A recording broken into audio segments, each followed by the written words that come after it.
Kwaziwai, kwaziwai.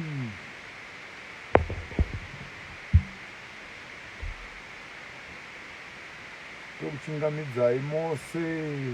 Siyambingelela nonke, sanamukela. Masiko cholocho. Siya Jambesi, siya kwaThonga, eMbibizi. Bingelela base Thobane, Chirezi. Mandidzidzura. That is Meseta. Kwamutare, Makadini, Kwagutu. Kwamurambinda, kwasvosvehwedza, tokwazisa vari Gutu, tokwazisa vari Gokwe. Kune nzvimbo kwaGokwe kwani Sanyasi, Sanyasi sinariko mundokupi kwandinganandangani kwaNembudziya, yes, kwaNembudziya. Mukati mechakasara ndakambosvika tashandirako chimhorisoni navamwe. Tinokwazisai mose, tinokuchingamidzai mose, siyamubingelela, siyamubudisa, tinokukwazisai kutoribhimeditsa kachivenda, kavusheni, kachichangani, enda. We're happy to have you again here on your show, and I'm excited to be with you here on the Sundays. The only problem that my Sundays, I start my broadcast here at Galaxy Investment Network around past 10, quarter to 11. Saka 10 minutes, 20 minutes atinazo idzodzo tinombovungana tombotaura savana vanyamuni. And kwanhasi tandifunga kuda tikambotaura nyaya yekubatanidza marudzi ose eZimbabwe. Munoziva here kuti muZimbabwe muna machangani. Machangani akauya Korea machangani ari muno muZimbabwe, maVenda ari muno muZimbabwe, manambia arimo, maTonga arimo, maKaranga arimo, maNdebele arimo, maKorekore arimo, maZezuru arimo, anaSanganyika varimo. Rudzi rweZimbabwe kana kuti nyika yeZimbabwe nyange yakatanga hayo nanaChangambire, vana Mutapwa, vana Shofe Changambire, vana Mofu vari umomo, vana Bumbwe vari umomo. Ndondodzi dzinogadzira rudzi rwenyu rweZimbabwe. Saka kana tichivungana tichitaudzana kugadzirisana nokubonesana kuti nyika iyi inobvepi, inoindepi, zvinoda kuti timbovungana timbosanganisa pfungwa. Volume is low. Chirungu chinochirungurira chinoedza kungoitawo patinogona napo kukaza zvinobata nhasi. Hamusi kundinzwa? Weduwe. Halo, zvaanani here? Halo, ndodanidzira here? Ndopopota wako, ndopopota here kuti ndigohwikwa vokoko. Volume.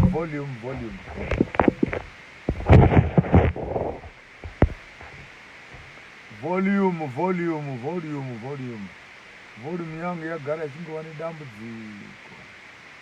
Halo, hatisi kukunzwai.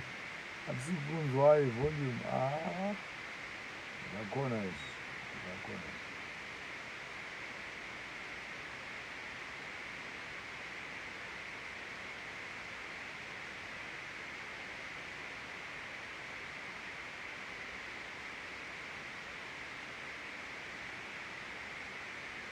Takatserera ndichamboverenga. Haisi kuwikwa here? Hamusi kundiwa here? Ndinowikwa here? Kana muchindiwa mosumudza mavoko.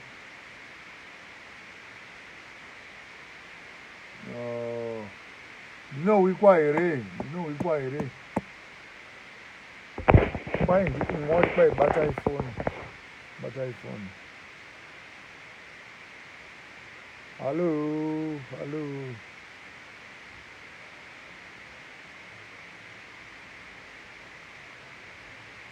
muri kwataurai pamusoro saizvozvo kwaipopotai musimudze hwii mudanidzire tigokuhwai vakomani ndo nyaya yacho iyi tinotenda mangwanani akanaka kwamuri mose tinokuchingamidzai tinokukwazisai mose. I can hear you clearly. Lilosa mangwangwa tinokuchingamidza tinokumhorosai tinokukwazisai kwamuri koko. Mubackground mune kakushinyira karipo. Foni yacho yakabhagiwa navakuru venyikavo saka hamondiregereravo. Bhagi yamunohwa iyoyo kuna vamwe vakateereravo vehurumende dzenyika vanoda kunzwa kuti mapongo aonenge achitikudii, saka that can be expected. Danidzirai paine mwenzi, speak louder. Zvaita here tinotenda. Mangwanani ano ndanchikuda kumbokuyeuchidzai kuti nyika yeZimbabwe yamunoti nini Zimbabwe vasati vaisa mabhodha muna 18 chakuti 1842 irekwado 1852 Zimbabwe ine masvingo makuru ari kumasvingo anonzi masvingo eZimbabwe iwawo. Ukaverenga zvakanaka uchaona kuti kune 180 sites naidzowo dzina masvingo zvinoincluda vana Kami Ruins, vana Domboshava, vana Muchena. Ukakwira mose mukati meZambia neNamibia ukadzoka nokuBotswana uchaona kuti the Zimbabwe kingdom in its ancient days, it was actually the kingdom of the south. Kunotova nemigodi kuno inonzi iyo the King Solomon's mines. Kareko pavaiuya kuno vachizotora magoridhe nei, saka hatisi vadoko. There are about 5 initial kingdoms in Africa, one in the south, which is in Menemtapa, then you have one in Congo, then the other one is in Ethiopia, the other one is in Nigeria and North Africa. So you actually have the 4 initial kingdoms that build up the greater southern range kingdoms. Hello? I'm just doing a quick... You're fine?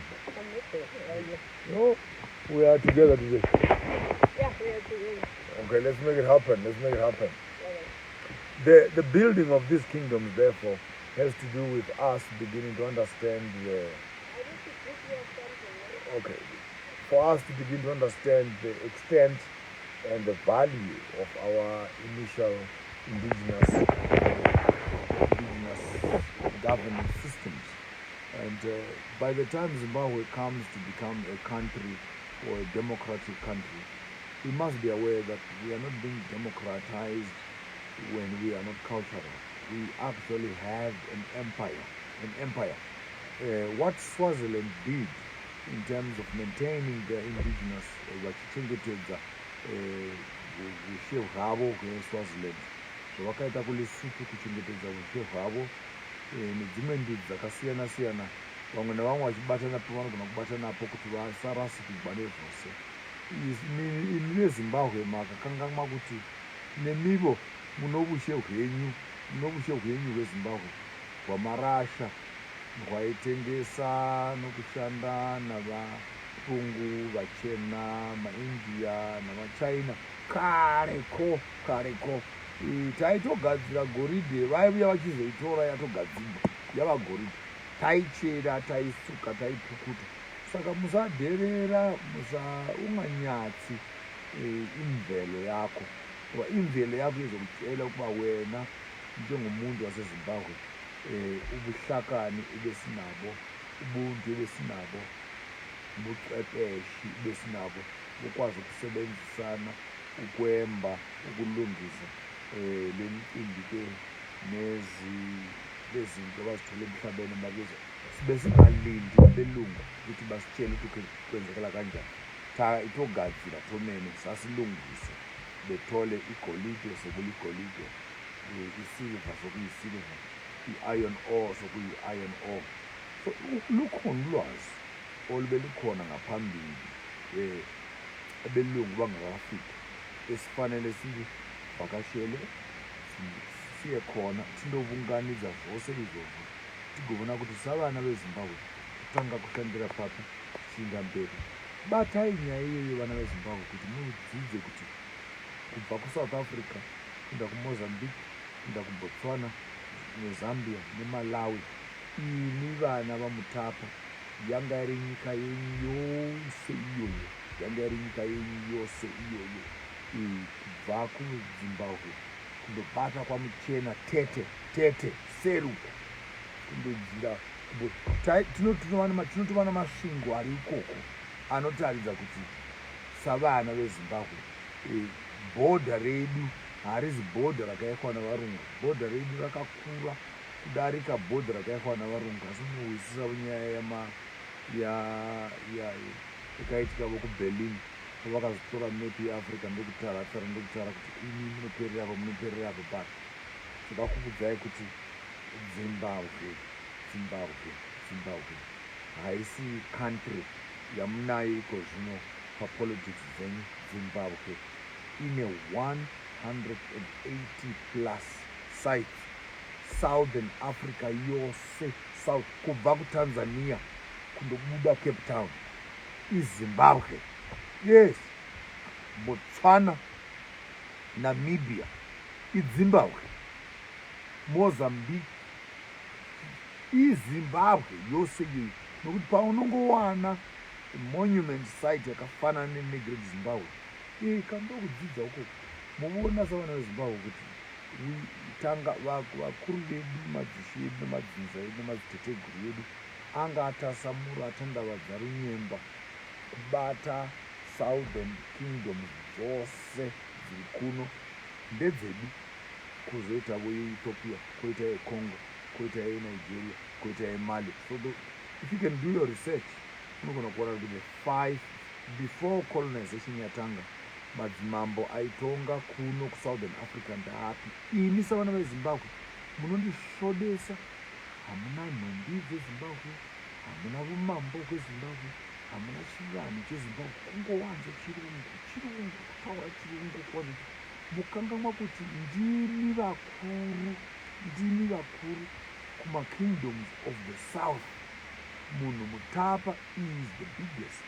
Mapungurwe, Lomboshava, Muchena, Kami, chibata kwose kundobuda.